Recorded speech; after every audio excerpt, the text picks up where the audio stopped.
Class 11 और 12 के प्रिय विद्यार्थियों, जैसा कि पिछले दिनों मैंने इंग्लिश ग्रामर से कुछ वीडियो आप लोगों को भेजा था, जिसमें रूल नरेशन से संबंधित बताए गए थे। आज मैं ऑप्टेटिव और एक्सक्लामेटरी सेंटेंस के रूल को बताने जा रहा हूँ। ऑप्टेटिव सेंटेंस और एक्सक्लामेटरी सेंटेंस। ऑप्टेटिव सेंटेंस को कहते हैं इच्छा सूचक वाक्य या विनय सूचक वाक्य। ये वाक्य में से प्रारंभ होते हैं, इसकी पहचान है। ऑप्टेटिव सेंटेंस की पहचान होती है, ये वाक्य में से प्रारंभ होते हैं। इनसे या इन वाक्यों से इच्छा या ईश्वर से प्रार्थना व्यक्त की जाती है। ये पहचान के लिए है कि ऑप्टेटिव सेंटेंस किस प्रकार से आते हैं। ऐसे वाक्यों का डायरेक्ट से इनडायरेक्ट स्पीच में परिवर्तन करने के कुछ रूल हैं, कुछ नियम हैं। जिसमें पहला रूल है, वाक्य के भाव के अनुसार जो रिपोर्टेड स्पीच आपको देगा, उसके भाव के अनुसार रिपोर्टिंग वर्ब को विश्ड इच्छा प्रकट की गई है तो विश्ड, ईश्वर से प्रार्थना का भाव मिलता है तो प्रेयर, और अगर अभिशाप या शाप का भाव प्रकट होता है तो कर्स्ड में चेंज करके दैट के पश्चात मे को माइट में चेंज कर देते हैं। कनेक्टिव वर्ड दैट का प्रयोग करेंगे, पर्सन चेंज कर देंगे, इसके बाद मे का माइट प्रयोग कर देते हैं। इस तरह से आपका रूल पहला हुआ। एग्जाम्पल बता रहे हैं। He said to me, may you be successful in your life। ये डायरेक्ट स्पीच का है example. He said to me, उसने मुझसे कहा, may you be successful in your life। आप अपने जीवन में सफल हो, सफलता हासिल करें। मतलब ये इच्छा प्रकट की गई है। He wished that, connective word that का प्रयोग किया गया है। यू पर्सन सेकेंड है तो मी के अनुसार बदलेगा तो आई हो जाएगा, मी का माइट कर देंगे। और योर सेकेंड पर्सन में है, यू के साथ योर है तो आई के साथ वाई हो जाएगा। ये आपका पर्सन में चेंजिंग है। तो इस तरह से बन गया आपका He wished that I might be successful in my life। दूसरा एग्जाम्पल है, He said long live our many soldiers। उसने कहा हमारे बहुत से सैनिक दीर्घायु हो। तो इस तरह से ऐसे इस वाक्य से हमको ईश्वर से प्रार्थना, भगवान से प्रार्थना का भाव मिल रहा है।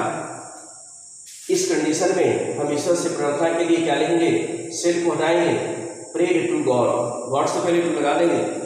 He prayed to God for long life of their many soldiers.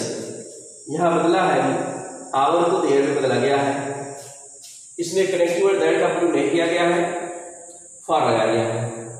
He prayed to God for long life of their many soldiers.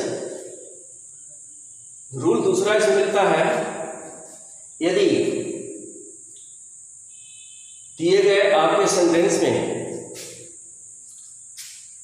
क्या मिलता है, अभिवादन के शब्दों का प्रयोग किया गया है। इसे अभिवादन किन शब्दों से किया जाता है, good morning, good night, goodbye, good evening, good afternoon, ऐसे शब्दों का प्रयोग किया जाता है अभिवादन के लिए।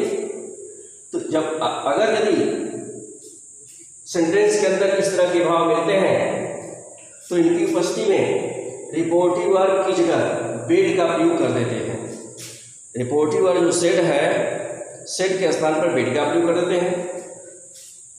जैसे है, he said to me good morning, see you tomorrow।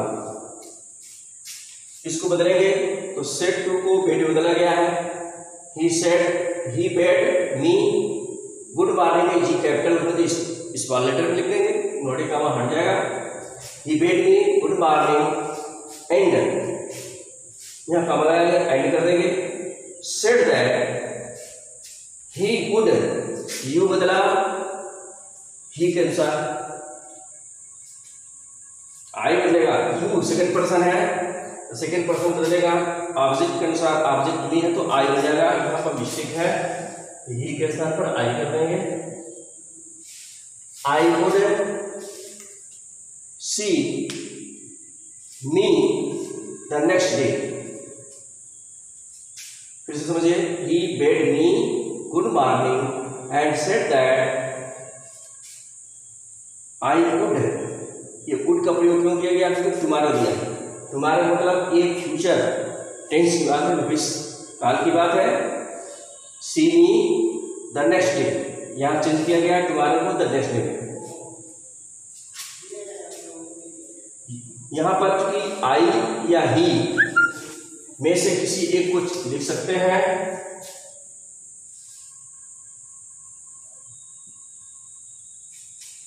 First person से I, second person, third person से ही का प्रयोग आप कर सकते हैं। See me the next day, इस तरह से आपका बन जाएगा, he bade me good morning and said that I would या he would see me the next day. इस तरह से आपका ऑपरेटिव सेंटेंस में 3 रूल मिले हैं, जिनका डायरेक्ट से इनडायरेक्ट स्पीच में चेंजिंग किया जाता है। इच्छावाचक है तो वैश्य का प्रयोग करते हैं, इस तरह से प्रार्थना है तो प्रेट का प्रयोग कर देते हैं, और यदि अभिवादन के शब्द आए हैं तो बेड का प्रयोग कर देते हैं। इसके बाद एक्सक्लेमेटरी सेंटेंस आता है, अभिशाप। देखिए, एक्सक्लेमेटरी सेंटेंस से पहले अभिशाप की बात आती है। इसमें एग्जाम्पल मैंने बताया नहीं अभिशाप का, लेकिन उसमें भाव के अनुसार रिपोर्टिव वर्ब को कर्ष में चेंज किया जाता है। अब है एक्सक्लेमेटरी सेंटेंस। एक्सक्लेमेटरी सेंटेंस के बारे में बता रहे हैं। एक्सक्लेमेटरी बीच में बोधक वाक्य होता है। ऐसे वाक्यों से हर्ष, जिसको कहते हैं ज्वार आनंद, दुख शारो, आश्चर्य, जिसको कहते हैं सरप्राइज, प्रशंसा, जिसको कहते हैं प्रेस, के भाव प्रकट होते हैं। ऐसे वाक्यों से एक्सक्लेमेटरी सेंटेंस, ऐसे वाक्यों से हर्ष, दुख, आश्चर्य, प्रशंसा के भाव प्रकट होते हैं। इसमें रूल है, सेंटेंस के भाव के अनुसार रिपोर्टिव वर्ब सेड या सेड को एक्सक्लेम्ड विथ जॉय, अगर हर्ष का भाव है, प्रसन्नता मिलती है, तो उस समय रिपोर्टिव वर्ब के स्थान पर एक्सक्लेम्ड विथ जॉय का प्रयोग करते हैं। यदि दुख का भाव मिलता है, अफसोस का भाव मिलता है, एक्सक्लेम्ड विथ सैड का प्रयोग करते हैं या सारो का प्रयोग करते हैं। आश्चर्य का भाव प्रकट होता है, आश्चर्य वाले वाक्य हाउ या व्हाट से प्रारंभ होते हैं, उस कंडीशन में एक्सक्लेम विथ बेस्ट का प्रयोग करते हैं। और यदि सरप्राइज का प्रयोग करते हैं, और यदि प्रशंसा का भाव मिलता है, एक्सक्लेम विथ बेस्ट का प्रयोग किया जाता है। इसके बाद कनेक्टिव वर्ड का प्रयोग करके, दैट का प्रयोग करके सेंटेंस को पर्सन चेंज करते हुए भाव के अनुसार लिख देते हैं। इसका एग्जाम्पल हम बताने जा रहे हैं। इस एग्जाम्पल को आप देखिए तो आपके समझ में आ जाएगा किस तरह से एक्सक्लेमेटरी सेंटेंस का हम डायरेक्ट से इनडायरेक्ट स्पीच में परिवर्तन करते हैं। यह है आपका एग्जाम्पल पहला।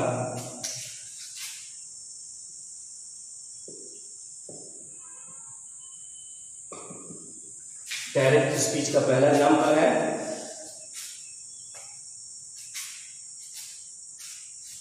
he said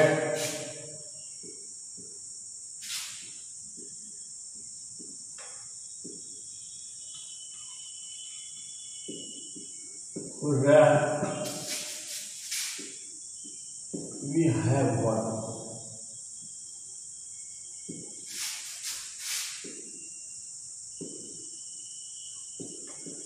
the match. ये आपका है डायरेक्ट स्पीच में, इसका इनडायरेक्ट स्पीच बनेगा। हुर्रा जो शब्द होता है प्रसन्नता खुशी का प्रतीक है। वाह, तो रिपोर्टिव आंसर को बदलेंगे, he exclaimed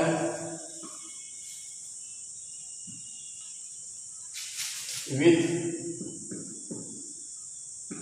joy that connective word लगाएंगे। इसमें पर्सन हुर्रा जो शब्द है हट गया। वी क्योंकि फर्स्ट पर्सन में आता है, लेकिन यहाँ पर टीम की बात है, कई लोगों की बात है, इसलिए यहाँ पर परिवर्तन हम करेंगे तो थर्ड पर्सन से वी का प्रयोग हो जाएगा। टेंस बदलेंगे, हैड का हैड कर देंगे। They had one the match. इस तरह से पहला एग्जाम्पल हुआ, he exclaimed with joy that they had won the match। दूसरा एग्जाम्पल है,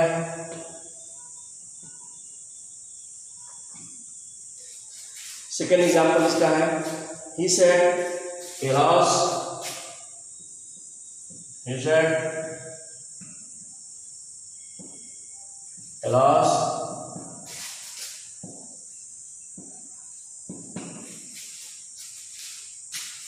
alas we cannot be successful।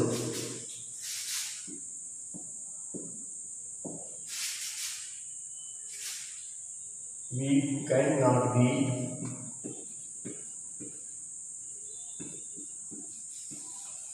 successful। We cannot be successful। हम लोग सफल नहीं हो सकते हैं। यह है आपका दुख का प्रतीक है एलास शब्द। He exclaimed with sadness or sad that alas शब्द हट गया, सैड का प्रयोग हो गया। दे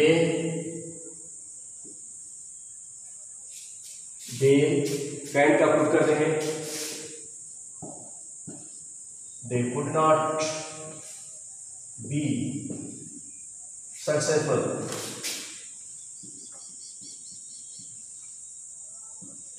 सक्सेसफुल।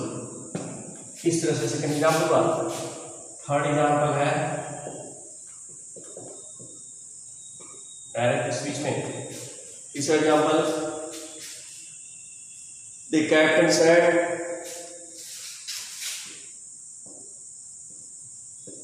The captain said,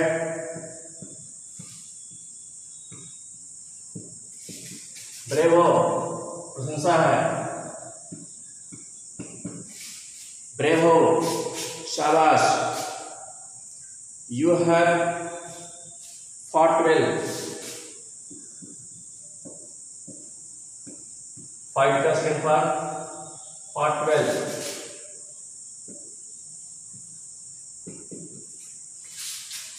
यहां पर इनडायरेक्ट स्पीच बनेगा इसका।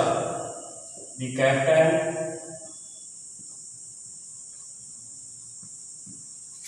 exclaimed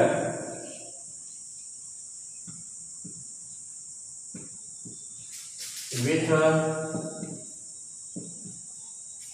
pressure that president plotted का प्रयोग कर सकते हैं। that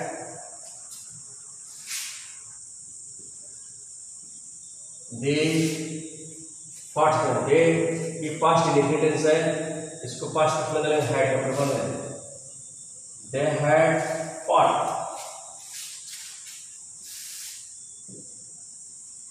they had fought well। इस तरह से आपका एक्सक्लेमेटरी सेंटेंस का एग्जाम्पल हुआ।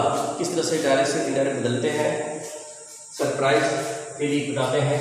एक लास्ट एग्जाम्पल है,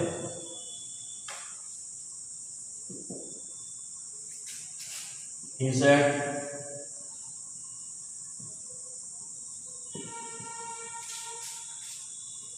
He said,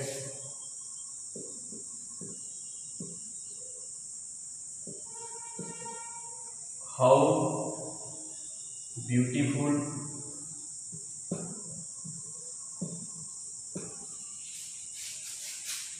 the rain is. How beautiful the rain is. इसका इंडायरेक्ट बदलेंगे, he exclaimed with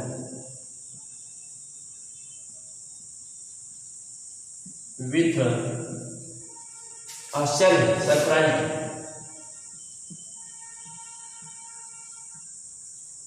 that अब यहां पर सब्जेक्ट द रेन मिलेगा, द रेन इस को आवाज करेंगे, आवाज इसमें वेरी शब्द जोड़ेंगे, एडजेक्टिव वेरी का प्रयोग करेंगे, वेरी ब्यूटीफुल, हाउ शब्द हट जाएगा।